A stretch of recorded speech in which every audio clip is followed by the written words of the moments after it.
Not, he parenthesized, that for the sake of filthy lucre, he needed necessarily embrace the lyric platform as a walk in life for any lengthy space of time. But a step in the required direction it was beyond yea or nay, and both monetarily and mentally it contains no reflection on his dignity in the smallest, and it often turned an uncommonly handy to be handed a check at a much-needed moment when every little helped.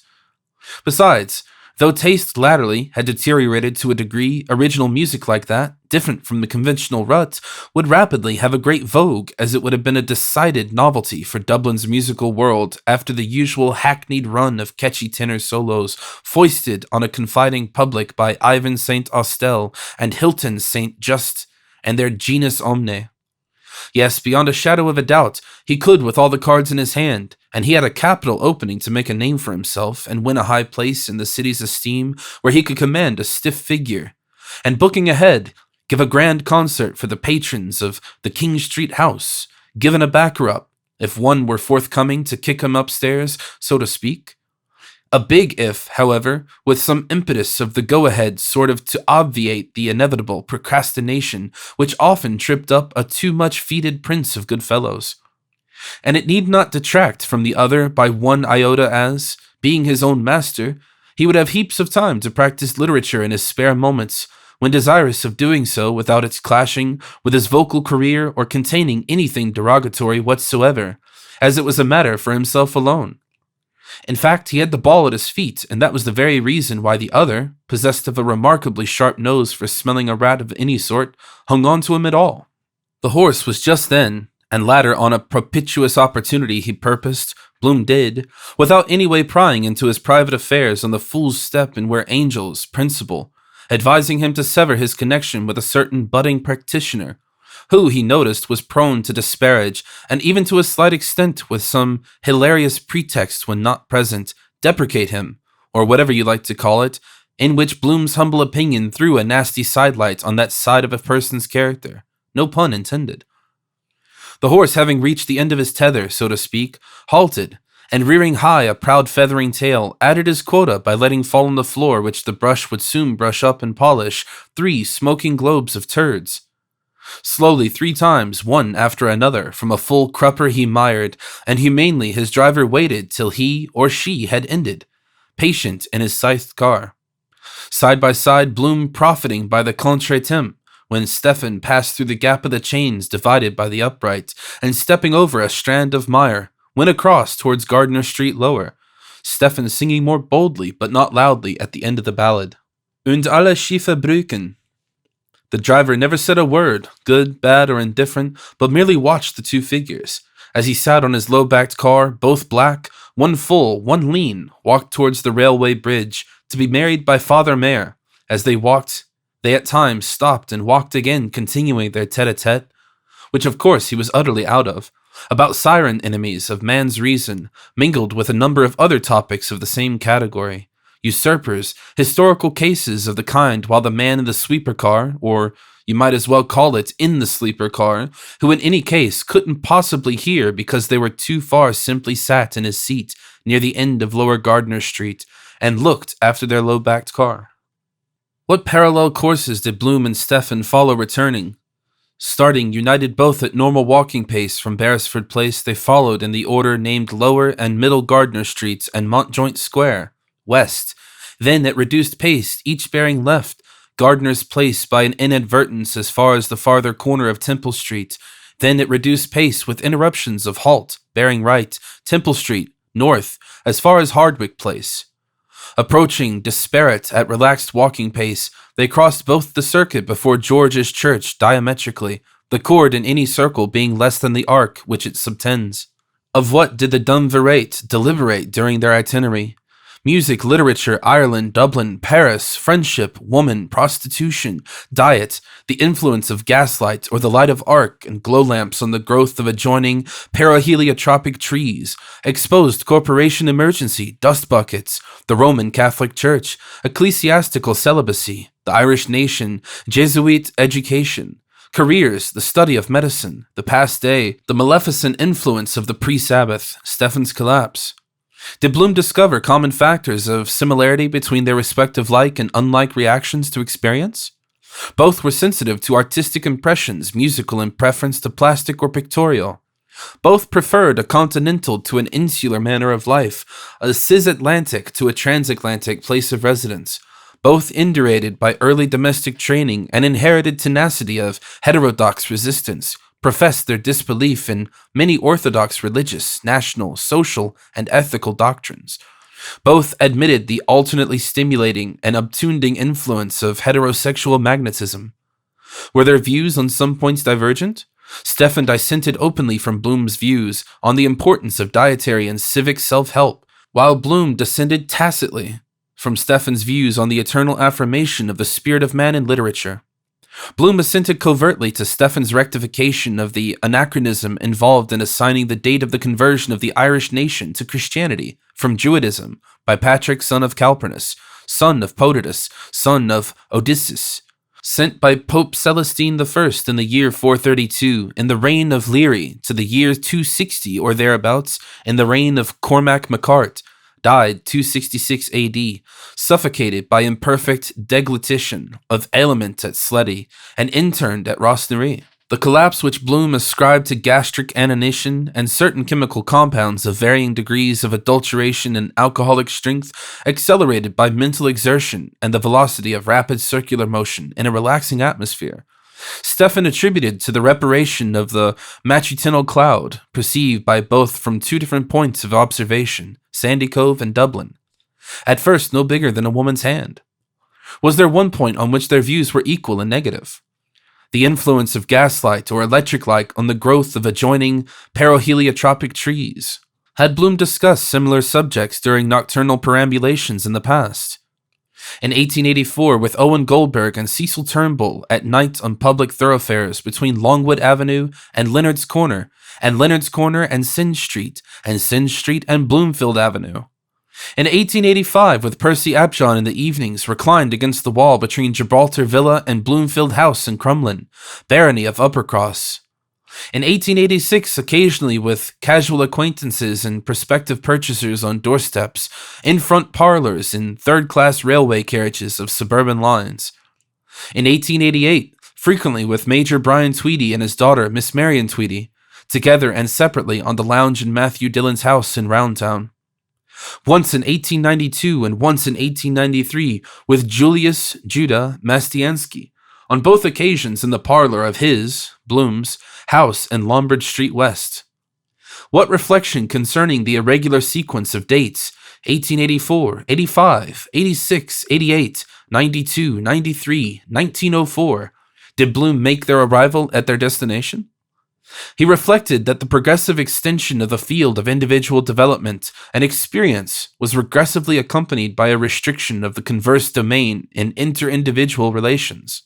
As in what ways?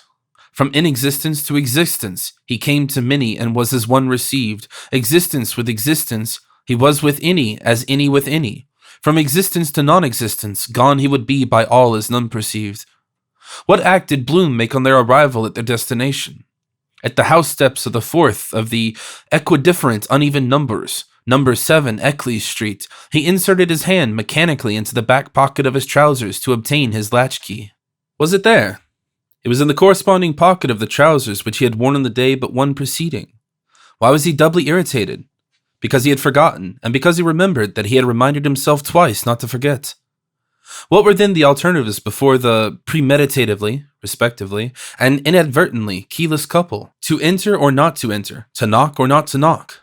Bloom's decision?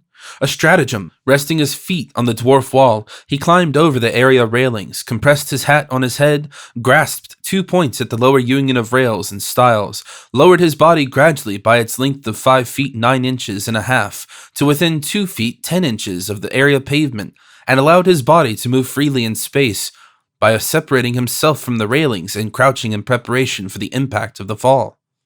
And did he fall? By his body's known weight of 11 stone and 4 pounds, in avoirdupois measure, he certified by the graduated machine for periodical self-weighing in the premises of Francis Frodman, pharmaceutical chemist of 19 Frederick Street North, on the last feast of the Ascension, to wit, the 12th day of May of the bisextile year 1904 of the Christian era, Jewish era 5,664, Mohammedan era 1,322, Golden number 5, Epact 13, Solar Cycle 9, Dominical letters CB, Roman indication 2, Julian period 6,617, 1904. Did he rise up uninjured by concussion? Regaining new stable equilibrium, he rose uninjured, though concussed by the impact, raised the latch of the area door by the exertion of force as its freely moving flange, and by leverage of the first kind applied at its fulcrum, gained retarded access to the kitchen through the subadjacent scullery, ignited a lucifer match by friction, set free inflammable cold gas by turning on the vent cock, lit a high flame which, by regulating, he reduced to quiescent candescence, and lit finally a portable candle. What discrete succession of images does Stefan meanwhile perceive? Reclined against the area railings, he perceived, through the transparent kitchen panes, a man regulating a gas flame of 14 cp, a man lighting a candle of 1 cp, a man removing in turn each of his 2 boots, a man leaving the kitchen holding a candle. Did the man reappear elsewhere? After a lapse of 4 minutes, the glimmer of his candle was discernible through the semi-transparent, semicircular glass fanlight over the hall door. The hall door turned gradually on its hinge. In the open space of the doorway, the man reappeared without his hat, with his candle. Did Stefan obey his sign? Yes, entering softly, he helped to close and chain the door, and followed softly along the hallway, the man's back and listed feet and lighted candle, past a lighted crevice of doorway on the left, and carefully down a turning staircase of more than 5 steps into the kitchen of Bloom's house. And what did Bloom do? He extinguished the candle by a sharp expiration of breath upon its flame, drew 2 spoon-seat deal chairs to the hearthstone, one for Stefan with its back to the area window, the other for himself when necessary, knelt on one knee, composed in the grate of pyre of cross-laid resin-tipped sticks and various colored papers in irregular polygons of best Abram coal at 21 shillings a ton from the yard of Messrs. Flower and MacDonald of 14 Dollier Street, kindled it at 3 projecting points of paper with 1 ignited lucifer match, thereby releasing the potential energy contained in the fuel by allowing its carbon and hydrogen elements to enter into free union with the oxygen of the air. Of what similar apparitions did Stefan think? Of others elsewhere in other times who, kneeling on 1 knee or on 2, had kindled fires for him, of Brother Michael in the infirmary of the College of the Society of Jesus at Clongowes Wood, Salins, in the county of Kildare, of his father Simon Daedalus in an unfurnished room on his first residence in Dublin, number 13 Fitzgibbon Street, of his godmother Miss Kate Morkan in the house of her dying sister Miss Julia Morkan at 15 Usher's Island, of his Aunt Sarah, wife of Richard, Goulding, in the kitchen of their lodgings at 62 Clanbrassil Street, of his mother Mary, wife of Simon Daedalus, in the kitchen of number 12 North Richmond Street on the morning of the feast of St. Francis Xavier, 1898, of the Dean of Studies, Father Butt, in the Physics Theatre of University College, 16 Stephens Green, North, of his sister Delia, in his father's house in Cabra. What did Stefan see on raising his gaze to the height of a yard from the fire towards the opposite wall? Under a row of 5-coiled spring house bells, a curvilinear rope stretched between 2 holdfasts athwart across the recess beside the chimney pier, from which hung 4 small-sized square handkerchiefs folded unattached consecutively in adjacent rectangles, and 1 pair of ladies' grey hose, with low suspender tops and feet in their habitual position, clamped by 3 erect wooden pegs, 2 at their outer extremities, and the 3rd at their point of junction. What did Bloom see on the range? On the right, smaller, hob a blue enameled saucepan. On the left, larger, hob a black iron kettle. What did Bloom do at the range? He removed the saucepan to the left hob, rose, and carried the iron kettle to the sink in order to tap the current by turning the faucet to let it flow.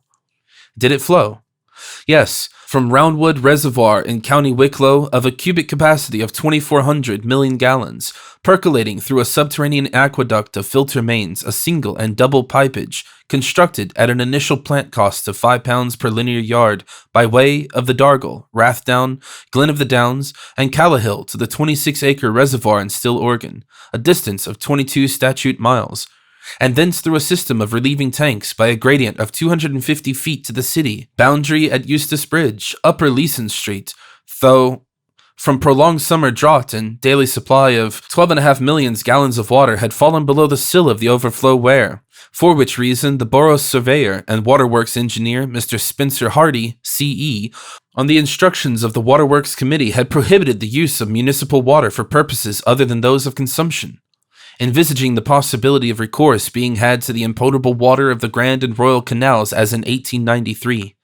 particularly as the South Dublin Guardians, notwithstanding their ration of 15 gallons per day per pauper, supplied through a 6-inch meter, had been convicted of a wastage of 20,000 gallons per night by a reading of their meter on the affirmation of the law agent of the corporation, Mr. Ignatius Rice, solicitor, thereby acting to the detriment of another section of the public, self-supporting taxpayers, solvent sound. What in water did Bloom, water lover, drawer of water, water carrier, returning to the range, admire? Its universality, its democratic equality and constancy to its nature in seeking its own level, its vastness in the ocean of Mercator's projection, its unplumbed profundity in the Sundom Trench of the Pacific exceeding 8,000 fathoms, the restlessness of its waves and surface particles visiting in turn all points of its seaboard, the independence of its units, the invariability of the states of sea, the hydrostatic quiescence and calm, its hydrokinetic turgidity in neap and spring tides, its subsidence after devastation, its sterility in the circumpolar ice caps, Arctic and Antarctic, its climatic and commercial significance, its preponderance of 3-to-1 over the dry land of the globe, its indisputable hegemony extending in square leagues over all the region below the sub-equatorial tropic of Capricorn, the multisecular stability of its primeval basin, its ludovulous bed, its capacity to dissolve and hold in solution all soluble substances, including millions of tons of the most precious metals, its slow erosions of peninsulas and islands, its persistent formation of homothetic islands, peninsulas and downward trending promontories, its alluvial deposits, its weight and volume and density, its imperturbability in lagoons and highland tarns, its gradation of colors in the torrid and temperate and frigid zones, its vehicular ramifications in continental lake-contained streams and confluent ocean-flowing rivers with their tributaries and transoceanic currents, Gulf Stream, north and south equatorial courses, its violence in seaquakes, waterspouts, artesian wells, eruptions, torrents, eddies, freshets, spates, ground swells, watersheds, water partings, geysers, cataracts, whirlpools, maelstroms, inundations, deluges, cloudbursts. Its vast circumterrestrial, ahorizontal curve, its secrecy in springs and latent humidity, revealed by rhabdomantic or hydrometric instruments and exemplified by the well by the hole in the wall at Ashton Gate, saturation of air, distillation of dew. The simplicity of its composition, 2 constituent parts of hydrogen and 1 constituent part of oxygen.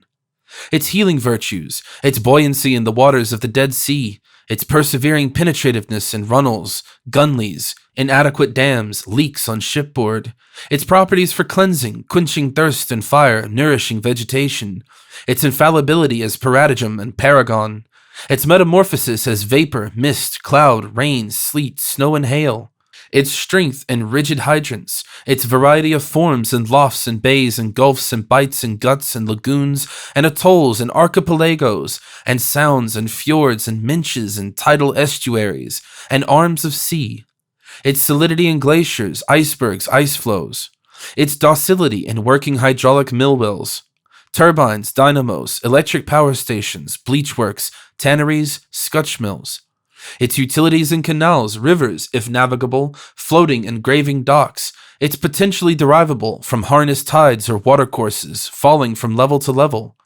its submarine fauna and flora, anacoustic, photophobe, numerically if not literally, the inhabitants of the globe, its ubiquity as constituting 90% of the human body, the noxiousness of its effluvia, of lacustrine marshes, pestilential fens, faded flower water, stagnant pools in the waning moon. Having set the half-filled kettle on the now-burning coals, why did he return to the still-flowing tap? To wash his soiled hands with a partially consumed tablet of Barrington's lemon-flavored soap, to which paper still adhered, about 13 hours previously for 4 pence and still unpaid for. In fresh, cold, never-changing, ever-changing water, and dry them, face and hands, in a long, red-bordered Holland cloth, passed over a wooden revolving roller. What reason did Stefan give for declining Bloom's offer? That he was a hydrophobe, hating partial contact by immersion or total by submersion in cold water, his last bath having taken place in the month of October of the preceding year. Disliking the aqueous substances of glass and crystal, distrusting aquacities of thought and language. What impeded Bloom from giving Stefan counsels of hygiene and prophylactic, to which should be added suggestions concerning a preliminary wetting of the head and contraction of the muscles with rapid splashing of the face and neck and thoracic and epigastric region in case of sea or river bathing, the parts of the human anatomy most sensitive to cold being the nape, stomach, and thenar or sole of the foot? The incompatibility of aquacity with the erratic originality of genius. What additional didactic counsels did he similarly repress?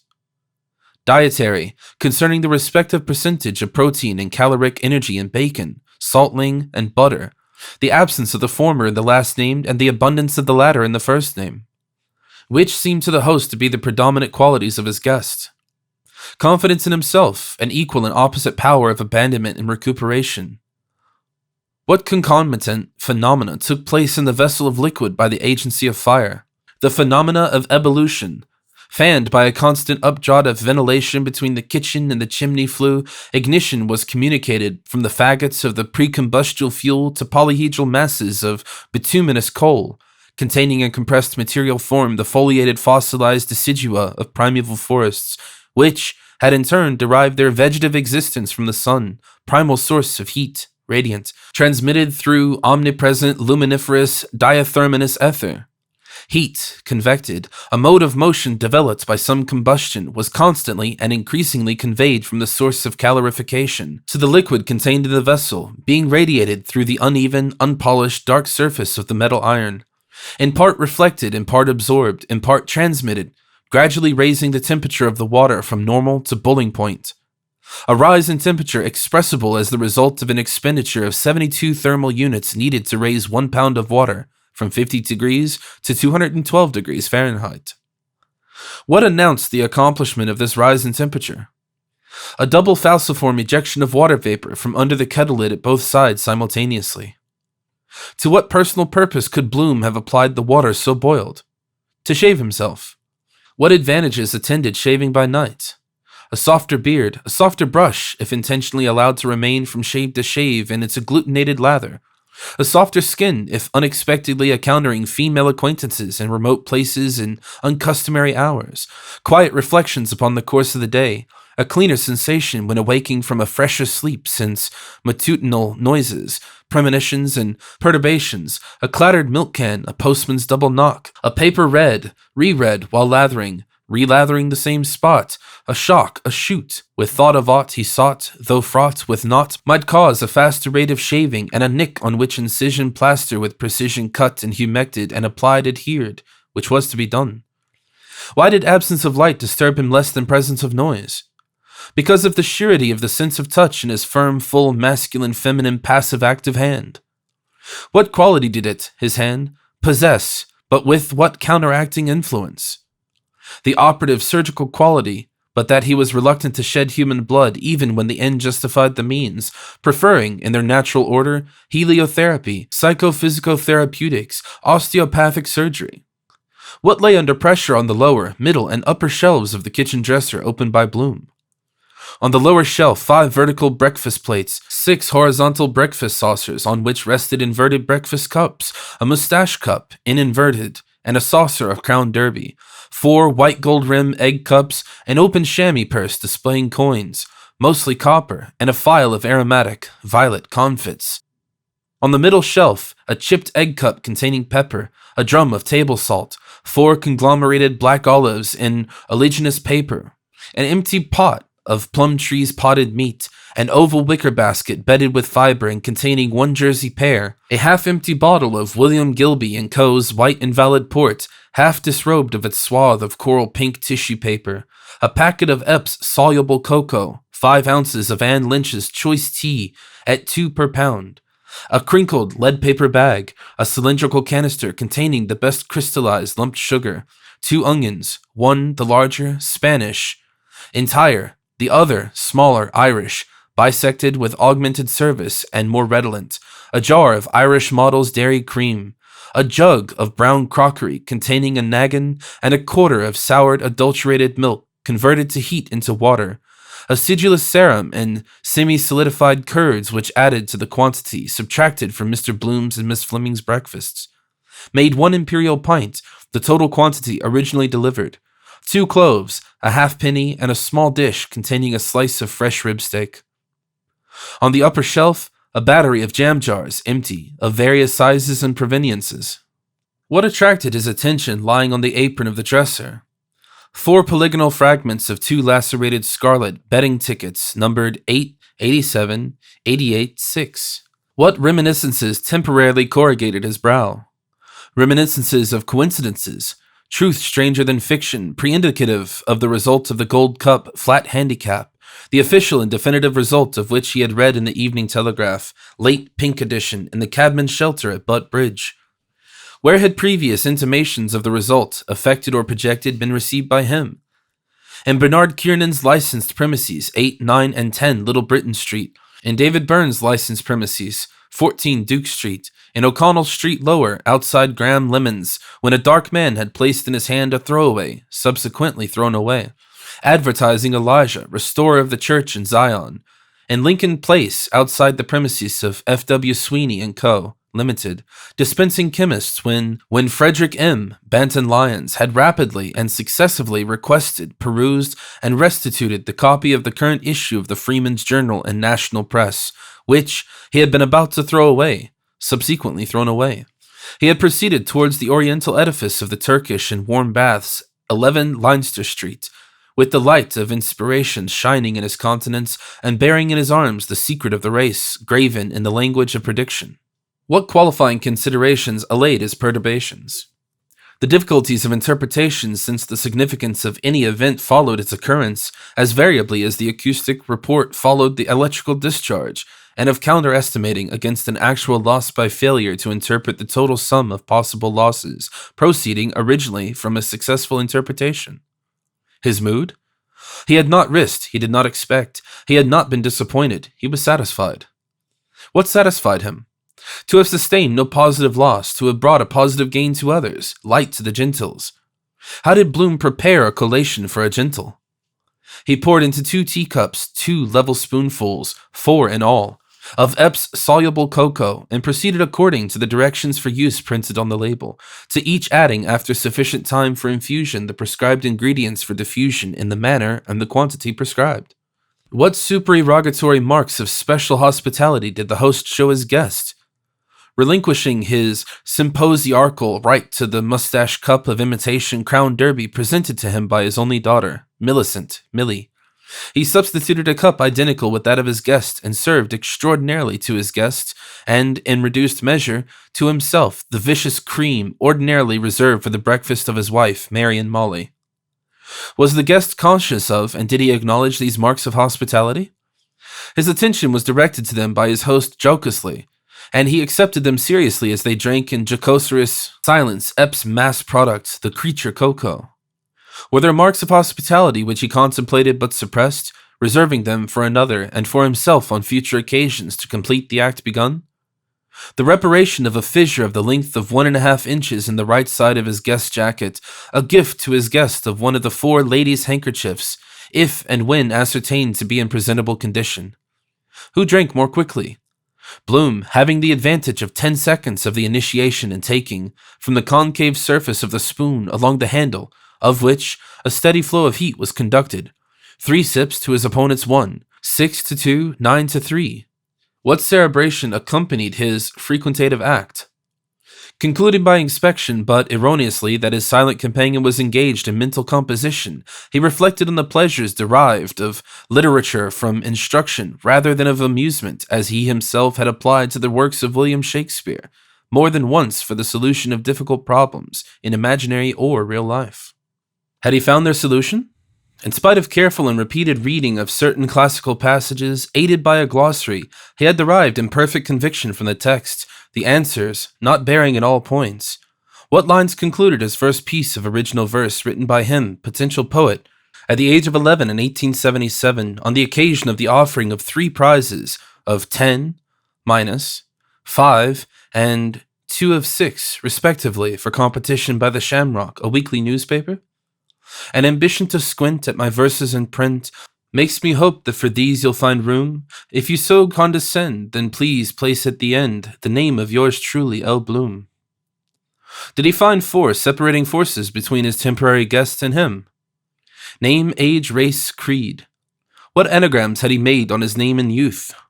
Leopold Bloom, El Pod Bamul, Maldop Lube, Bollop Badoom, Old Alebo MP. What acrostic upon the abbreviation of his first name had he, kinetic poet, sent to Miss Marion Molly, Tweedy, on the 14th of February, 1888? Poets oft have sung in rhyme, of music sweet their praise divine, let them hymn it 9 times 9, dearer far than song or wine, you are mine, the world is mine. What had prevented him from completing a topical song, music by R.G. Johnston, on the events of the past, or fixtures for the actual years entitled If Brian Burrow Could But Come Back and See Old Dublin Now?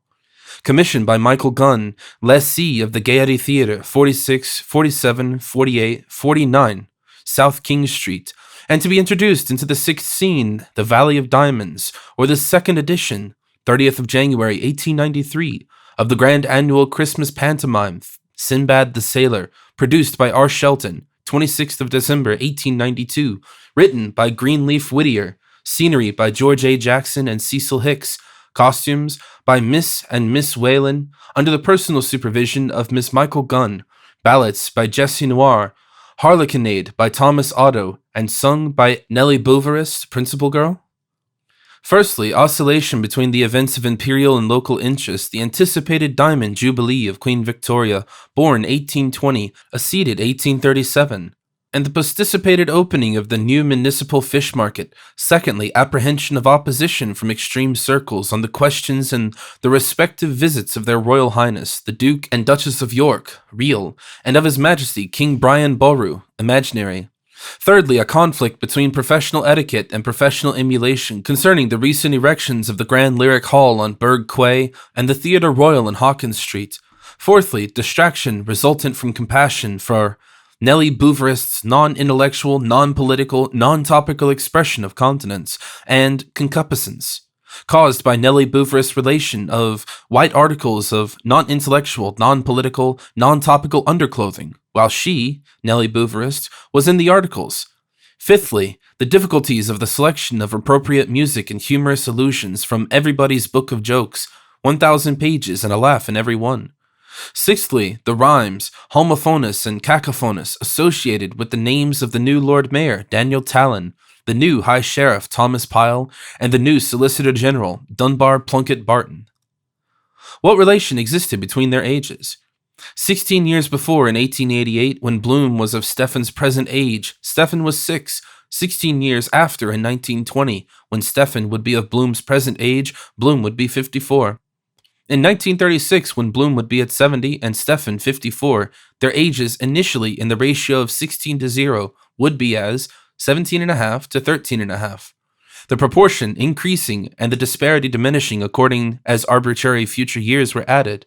For if the proportion existed in 1883 had continued immutable, conceiving that to be possible, till then 1904 when Stephen was 22, Bloom would be 374, and in 1920 when Stephen would be 38, as Bloom then was, Bloom would be 646, while in 1952, when Stephen would have attained the maximum post-diluvian age of 70, Bloom, being 1190 years alive, having been born in the year 714, would have surpassed by 221 years the maximum antediluvian age, that of Methuselah, 969 years, while, if Stephen would continue to live until he would attain that age in the year 3072 AD, Bloom would have been obliged to have been alive 83,300 years, having been obliged to have been born in the year 81,396 BC. What events might nullify these calculations?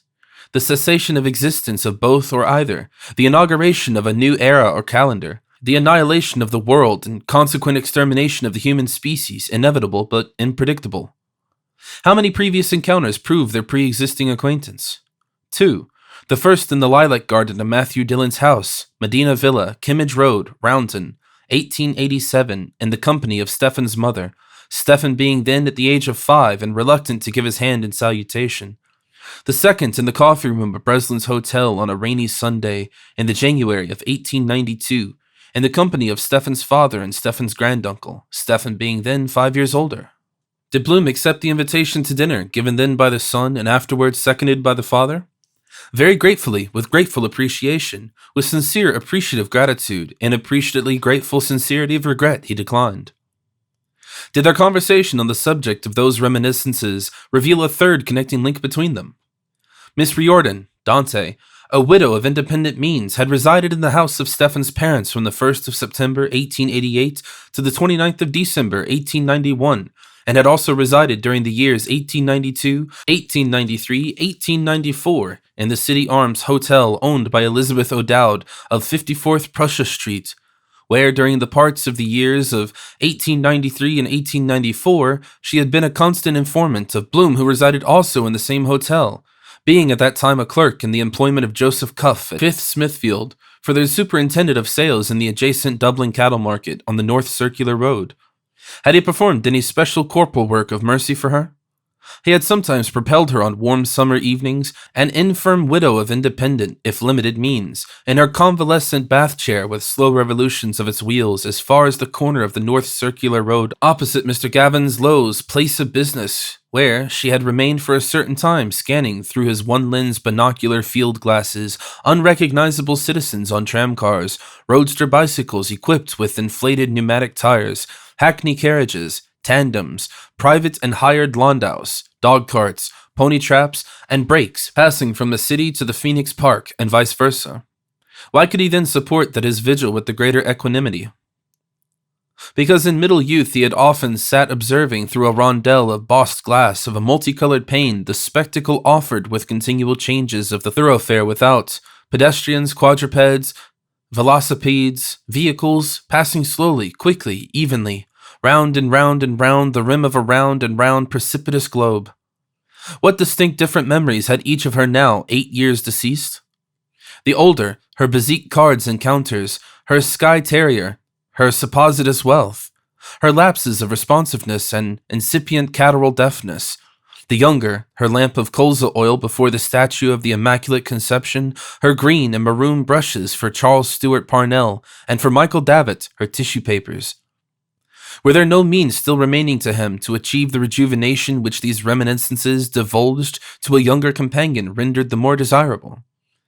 The indoor exercises, formerly intermittently practiced, subsequently abandoned, prescribed in Eugene Sandeau's Physical Strength and How to Obtain It, which designed particularly for commercial men engaged in sedentary occupations, were to be made with mental concentration in front of a mirror, so as to bring into play the various families of muscles, and produce successively a pleasant rigidity, a more pleasant relaxation, and the most pleasant repristination of juvenile agility.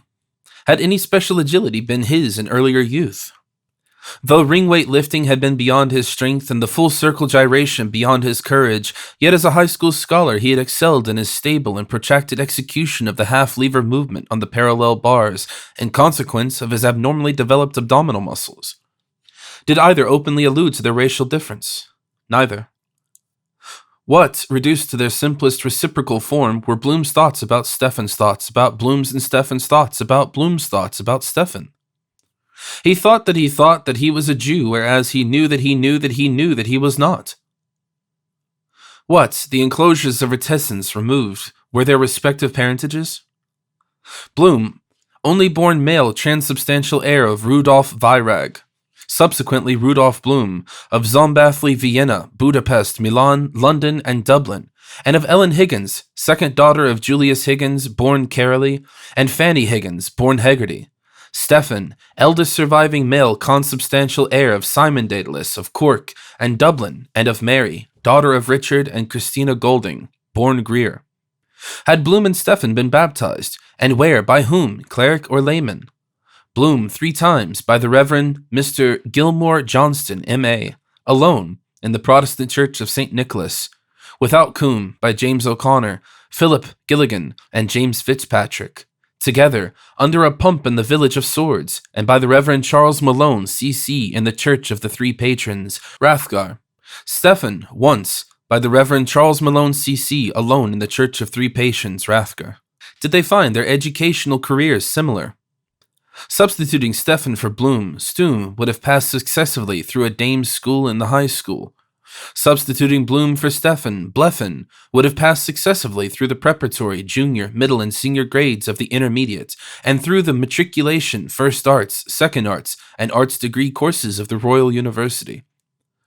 Why did Bloom refrain from stating that he had frequented the University of Life? Because of his fluctuation in certitude as to whether his observation had or had not already been made by him or Stephen, or by Stephen to him. What two temperaments did they individually represent? The scientific, the artistic. What proofs did Bloom adduce to prove that his tendency was towards applied rather than towards pure science?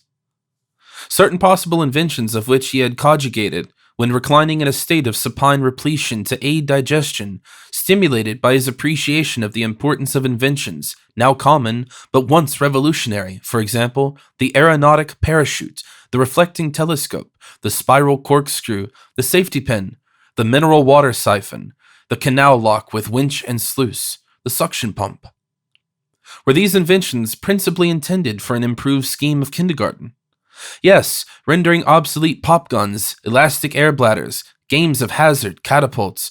They comprised astronomical kaleidoscopes exhibiting the 12 constellations of the zodiac from Aries to Pisces, miniature mechanical orreries, arithmetical gelatine lozenges, geometric to correspond with zoological biscuits, globe map playing balls, historically costumed dolls. What also stimulated him by his cogitations? The financial success achieved by Ephraim Marx and Charles A. James, the former by his 1D bazaar at 42nd Georgia Street, South, the latter by his 6.5D shop, and World's Fancy Fair and Waxwork Exhibition at 30th Henry Street, admission 2D, children 1D, and the infinite possibilities hitherto unexploited of the modern art of advertisement, if condensed in triliteral monoideal symbols, vertically of maximum visibility, divined, horizontally of maximum legibility, deciphered, and of magnetizing efficacy to arrest involuntary attention, to interest, to convince, to decide. Such as K2nd, Kino's 11 trousers, House of Keys, Alexander J. Keys. Such as not. Look at this long candle, calculate when it burns out, and you receive gratis 1 pair of our special non-compo boots, guaranteed 1 candle power. Address, Barclay and Cook, 18 Talbot Street. Basilicil, insect powder, Veribest, boot blacking. You want it. Combined pocket 2-blade penknife with corkscrew, nail file, and pipe cleaner. Such as never. What is home without Plumtree's potted meat? Incomplete. With it, an abode of bliss. Manufactured by George Plumtree, 23rd Merchants Quay, Dublin. Put up in 4-ounce pots and inserted by Councillor Joseph P. Nanetti, MP Rotunda Ward, 19th Hardwick Street, under the obituary notices and anniversaries of deceases. The name on the label is Plumtree, a plum tree in a meat pot, registered trademark. Beware of imitations, Piedmont, Trumpley, Mootpat, Plamtrue. Which example did he adduce to induce Stephen to deduce that originality, though producing its own reward, does not invariably conduce to success? His own ideated and rejected project of an illuminated show cart drawn by a beast of burden, in which 2 smartly dressed girls were to be seated engaged in writing.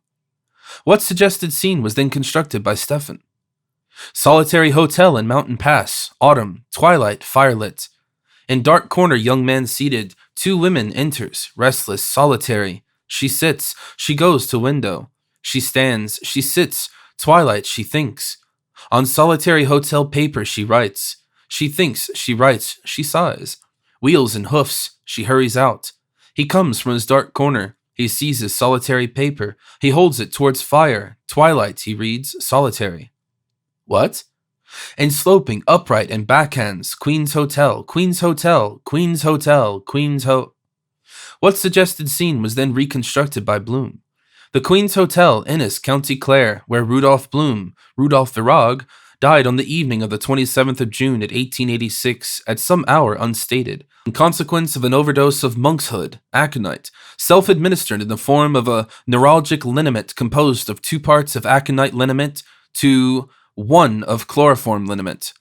Purchased by him at 10:20 a.m. on the morning of 27th of June 1886 at the Medical Hall of Francis Dennehy, 17th Church Street, Ennis. After having, though not in consequence of having, purchased at 3:15 p.m. on the afternoon of 27th of June 1886 a new boater straw hat, extra smart. After having, though not in consequence of having, purchased at the hour and in the place aforesaid, the toxin aforesaid. At the General Drapery Store of James Cullen, 4th Main Street, Ennis. Did he attribute his homonymity to information or coincidence of intuition? Coincidence. Did he depict the scene verbally for his guest to see? He preferred himself to see another's face and listen to another's words, by which potential narration was realized and kinetic temperament relieved. Did he see only a second coincidence in the second scene narrated to him, described by the narrator as a Pisgah sight of Palestine or the parable of the plums? It with the preceding scene and with others unnarrated but existent by implication, to which add essays on various subjects or moral apothegms. My favorite hero or procrastination is the Thief of Time, for example. Composed during school years, seemed to him to contain itself and, in conjunction with the personal equations, certain possibilities of financial, social, personal, and sexual success, whether specially collected and selected as model pedagogic themes of cent per cent merit for the use of preparatory and junior grade students, or contributed in printed form following the precedent of Philip Beaufoy, or Dr. Dick, or Heblin's Studies in Blue, to a publication of certified circulation and solvency, or employed verbally as an intellectual stimulation for sympathetic auditors, tacitly appreciative of successful narrative and confidently augurative of successful achievement, during the increasingly longer nights gradually following the summer solstice on the day but 3 following, Videlicet, Tuesday, 21st of June, St. Aloysius Gonzaga, sunrise, 3:33 a.m., sunset, 8:29 p.m. Which domestic problem as much as, if not more than, any other frequently engaged his mind? What to do with our wives? What had been his hypothetical singular solutions? Parlor games, dominoes, halma, tiddlywinks, spillikins, cup and ball, nap, spoil 5, bezique, 25, beggar my neighbor, draughts, chess or backgammon, embroidery, darning or knitting for the police-aided clothing society, musical duets, mandolin and guitar, piano and flute, guitar and piano, legal scrivenery, or envelope addressing, bi-weekly visits to variety entertainments, commercial activity is pleasantly commanding and pleasantly obeyed. Mistress, proprietress, in a cool dairy shop or warm cigar, divan. The clandestine satisfaction of erotic irritation in masculine brothels, state-inspected and medically controlled. Social visits at regular, infrequent, prevented intervals, and with regular, frequent preventative superintendents, to and from female acquaintances of recognized respectability in the vicinity. Courses of evening instruction specially designed to render liberal instruction agreeable. What instances of deficient mental development in his wife inclined him in favor of the last mentioned? 9th, solution. In disoccupied moments, she had more than once covered a sheet of paper with signs and hieroglyphics which she stated were Greek and Irish and Hebrew characters. She had interrogated constantly at varying intervals as to the correct method of writing the capital initial of the name of City of Canada, Quebec. She understood little of political complications, internal, or balance of power, external. In calculating the addenda of bills, she frequently had recourse to digital aid. After completion of laconic epistolary compositions, she abandoned the implement of calligraphy in the encaustic pigment, exposed to the corrosive action of copperas, green vitriol, and nutgall. Unusual polysyllables of foreign origin she interpreted phonetically, or by false analogy, or by both. Metempsychosis, met him pike hoses. Alias, a mendacious person mentioned in sacred scripture. What compensated in the false balance of her intelligence for these and such deficiencies of judgment regarding persons, places, and things? The false apparent parallelism of all perpendicular arms of all balances proved, by construction, the counterbalance of her proficiency of judgment regarding one person proved true by experiment. How had he attempted to remedy this state of comparative ignorance? Variously, by leaving in a conspicuous place a certain book opened at a certain page, by assuming in her, when alluding explanatorily, Latin knowledge, by open ridicule in her presence of some absent other's ignorant lapse. With what success had he attempted direct instruction? She followed not all, a part of the whole, gave attention with interest comprehended with surprise. With care repeated, with greater difficulty remembered, forgot with ease, with misgiving re-remembered, re-repeated with error. What system had proved more effective? Indirect suggestion implicating self-interest. Example: she disliked umbrella with rain. He liked woman with umbrella. She disliked new hat with rain. He liked woman with new hat. He bought new hat with rain. She carried umbrella with new hat. Accepting the analogy implied in his guest's parable, which examples of post-exilic eminence did he adduce? 3 seekers of the pure truth: Moses of Egypt, Moses Maimonides, author of More Nebuchadnezzar, Guide of the Perplexed, and Moses Mendelssohn, of such eminence that from Moses of Egypt to Moses Mendelssohn there arose none like Moses Maimonides. What statement was made, under correction, by Bloom concerning a 4th seeker of pure truth by name Aristotle, mentioned, with permission, by Stephen? That the seeker mentioned had been a pupil of rabbinical philosopher, name uncertain. Were other anapocryphal illustrious sons of the law and children of a selected or rejected race mentioned? Felix Bartholdy, Mendelssohn, composer; Baruch Spinoza, philosopher; Mendoza, pugilist; Ferdinand Lassalle, reformer, duelist. What fragments of verse from the ancient Hebrew and ancient Irish languages were cited with modulations of voice and translation of text by guest to host and by host to guest? By Stephen, Swil, swil, swil arun, swil go siaker, agus swil go queen. Walk, walk, walk your way, walk in safety, walk with care. By Bloom, Kifalak haraman, rakatech imbad, lezamatech. Thy temple amid thy hair is a slice of pomegranate. How was the glyphic comparison of the phonic symbols of both languages made in substantiation of the oral comparison? By juxtaposition, on the penultimate blank page of a book of inferior literary style, entitled Sweets of Sin, produced by Bloom and so manipulated that its front cover carna in contact with the surface of the table, with a pencil supplied by Stephen. Stephen wrote the Irish characters for G, E, D, M, simple and modified, and Bloom in turn wrote the Hebrew characters Gimel, Aleph, Daleth, and in the absence of Mim, a substituted Kof, explaining their arithmetical values as ordinal and cardinal numbers, vidalice, 3, 1, 4, and 100. Was the knowledge possessed by both of each of these languages, the extinct and the revived, theoretical or practical? Theoretical, being confined to certain grammatical rules of accidence and syntax and practically excluding vocabulary. What points of contact existed between these languages and between the people who spoke them? The presence of guttural sounds, diacritic aspirations, epenthetic and servile letters in both languages. Their antiquity, both having been taught on the plain of Shinar 242 years after the deluge of the seminary instituted by Phineas Farse, descendant of Noah, progenitor of Israel, and ascendant of Heber and Haramon, progenitors of Ireland. Their archaeological, genealogical, hagiographical, exegetical, homiletic, toponomastic, historical, and religious literatures comprising the works of rabbis and Chaldees, Torah, Talmud, Mishnah, and Gemara, Masor and Pentateuch, Book of the Duncal, Book of the Balimot, Garland of Houth, Book of Kells.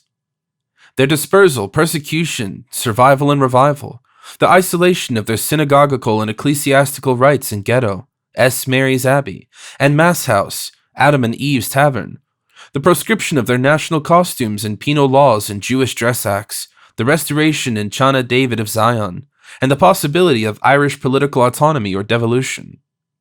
What anthem did Bloom chant partially in anticipation of that multiple, ethnically irreducible consummation? Kolad Belja Penimma, Nefesh Jehudi Homija. Why was the chant arrested at the conclusion of this first distich, in consequence of defected mnemotechnic? How did the chanter compensate for this deficiency? By a paraphrastic version of the general text. In what common study did their mutual reflections merge? The increasing simplification traceable from the Egyptian epigraphic hieroglyphs to the Greek and Roman alphabets, and the anticipation of modern stenography and telegraphic code in the cuneiform inscriptions, Semitic, and the vergular Kinkakostet Ogham writing, Celtic. Did the guest comply with the host's request? Doubly, by appending his signature in Irish and Roman characters. What was Stephen's auditive sensation? He heard in a profound, ancient male, unfamiliar melody with the accumulation of the past. What was Bloom's visual sensation? He saw in a quick young male familiar form the predestination of a future. What were Stephen's and Bloom's quasi-simultaneous, volitional, quasi-sensations of concealed identities? Visually, Stephen's, the traditional figure of hypostasis depicted by Johannes Damascenus, Lentulus Romanus, and Epiphanius Monachus as leucodermic, sesquipedalian with wine-dark hair, auditively Bloom's, the traditional accent of the ecstasy of catastrophe. What future careers have been possible for Bloom in the past, and with what exemplars? In the Church, Roman, Anglican, and Nonconformist, exemplars the Very Reverend John Conmee S.J., the Reverend T. Salmon, D.D., Provost of Trinity College, Dr. Alexander J. Dowie. At the bar, English or Irish, exemplars Seymour Bush, K.C., Rufus Isaacs, K.C., on the stage, modern or Shakespearean, exemplars Charles Wyndham, high comedian Osmond Terrell, died in 1901, exponent of Shakespeare. Did the host encourage his guests to chant in a modulated voice a strange legend on an allied theme? Reassuringly, their place where none could hear them talk, being secluded, reassured the decocted beverages, allowing for subsolid residual sediment of a mechanical mixture, water plus sugar plus cream plus cocoa, having been consumed. Recite the first major part of his chanted legend. Little Harry Hughes and his schoolfellows all went out to play ball. And the very first ball little Harry Hughes played, he drove it o'er the Jew's garden wall. And the very second ball little Harry Hughes played, he broke the Jew's windows all. How did the son of Rudolph receive this first part? With unmixed feelings, smiling, a Jew he heard with pleasure and saw the unbroken kitchen window. Recite the second part, minor, of the legend. Then out there came the Jew's daughter, and she dressed all in green. Come back, you pretty little boy, and play your ball again. I can't come back, and I won't come back without my schoolfellows all, for if my master did hear, he'd make it a sorry ball. She took him by the lily-white hand and led him along the hall, until she led him to a room where none could hear him call. She took a penknife out her pocket and cut off his little head, for now he'll play his ball no more, for he lies among the dead. How did the father of Millicent receive this second part? With mixed feelings, unsmiling he heard and saw with wonder a Jew's daughter, all dressed in green. Condensed Stephen's commentary. One of all, the least of all, is the victim predestined. Once by inadvertence, twice by design, he challenges his destiny.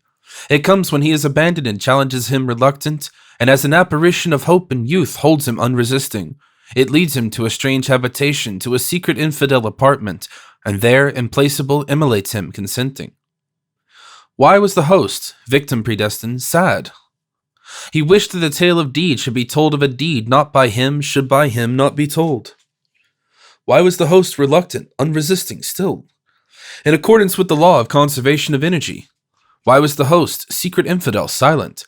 He weighed the possible evidences for and against ritual murder, the incitations of the hierarchy, the superstition of the populace, the propagation of rumor and continued fraction of veridicity, the envy of opulence, the influence of retaliation, the sporadic reappendance of atavistic delinquency, the mitigating circumstances of fanaticism, hypnotic suggestion, and somnambulism, from which, if any of these mental or physical disorders, was he not totally immune? From hypnotic suggestion. Once, waking, he had not recognized his sleeping apartment. More than once, waking, he had been for an indefinite time incapable of moving or uttering sounds. From somnambulism, once, sleeping, his body had risen, crouched and crawled in the direction of a heatless fire, and having attained its destination, there, curled, unheeded, in night attire, had lain, sleeping. Had this latter, or any cognate phenomena, declared itself in any member of his family? Twice in Hollis Street and in Ontario Terrace, his daughter Millicent, Millie, at the ages of 6 and 8, had uttered in sleep an exclamation of terror, and had replied to the interrogations of two figures in night attire with a vacant mute expression. What other infantile memories has he had of her? 15th of June, 1889, a querulous newborn female infant crying to cause and lessen congestion. A child renamed Padney Socks. She shook with shocks her money box. Counted his 3 free money pin buttons. 1, 2, 3, a doll. A boy. A sailor she cast away. Blonde, born of too dark. She had blonde ancestry, remote, a violation. Herr Hauptmann. Hanau. Austrian army. Proximate. A hallucination. Lieutenant Mulvey. British Navy. What endemic characteristics were present? Conversely, the nasal and frontal formation was derived in a line of lineage which, though interrupted, would continue at distant intervals to more distant intervals to its most distant intervals. What memories had he of her adolescence? She relegated her hoop and skipping rope to a recess. On the Duke's lawn, entreated by an English visitor, she declined to permit him to make and take away her photographic image, objection not stated. On the South Circular Road in the company of Elsa Potter, followed by an individual of sinister aspect, she went halfway down Stamer Street and turned abruptly back, reason of change not stated. On the vigil of the 15th anniversary of her birth, she wrote a letter from Mullingar, County Westmeath, making a brief allusion to a local student, faculty and year not stated. Did that first division, portending a second division, afflict him? Less than he imagined, more than he had hoped. What second departure was contemporaneously perceived by him similarly, if differently? A temporary departure of his cat. Why similarly? Why differently? Similarly, because he actuated by a secret purpose the quest of a new male, Mullingar student, or of a healing herb, valerian. Differently because of different possible returns to the inhabitants or the habitation. In other respects, were their differences similar? In passivity, in economy, in the instinct of tradition, in unexpectedness. Inasmuch as leaning as she sustained her blonde hair for him to ribbon for her. Cf. neck-arching cat. Moreover, on the free surface of the lake in Stephen's Green, amid inverted reflections of trees, her uncommented spit describing concentric circles of waterings, indicated by the constancy of its permanence, the locus of a somnolent prostrate fish. Cf. mouse-watching cat. Again, in order to remember the date, combatants, issue, and consequences of a famous military engagement, she pulled a plait of her hair. Cf. ear-washing cat. Furthermore, silly Millie, she dreamed of having an unspoken, unremembered conversation with a horse whose name had been Joseph, to whom, she had offered a tumblerful of lemonade, which he, had appeared to have accepted. Cf. hearth-dreaming cat. Hence, in passivity, in economy, in the instinct of tradition, in unexpectedness, their differences were similar. In what way had he utilized gifts, 1, an owl, 2, a clock, given as matrimonial auguries, to interest and to instruct her? As objects lesson to explain, 1, the nature and habits of oviparous animals, the possibility of aerial flight, certain abnormalities of vision, the secular process of embalsamation. 2, the principle of the pendulum, exemplified in bob, wheel gear, and regulator, the translation of terms of human or social regulation of the various positions of clockwise movable indicators on an unmoving dial, the exactitude of the recurrence per hour of an instant in each hour when the longer and shorter indicator were at the same angle of inclination. Videlicet. 5 out of 11 minutes passed each hour, per hour in arithmetical progression. In what manners did she reciprocate? She remembered, on the 27th anniversary of his birth, she presented to him a breakfast mustache cup of imitation Crown Derby porcelain ware. She provided at quarter day or thereabouts or when purchases had been made by him, not for her. She showed herself attentive to his necessities, anticipating his desires. She admired a natural phenomena having been explained to him by her. She expressed the immediate desire to possess without gradual acquisition a fraction of his science, the moiety, the quarter, 1,000th part. What proposal did Bloom, diambulist, father of Millie, somnambulist, make to Stephen, noctambulist? To pass in repose the hours intervening between Thursday, proper, and Friday, normal,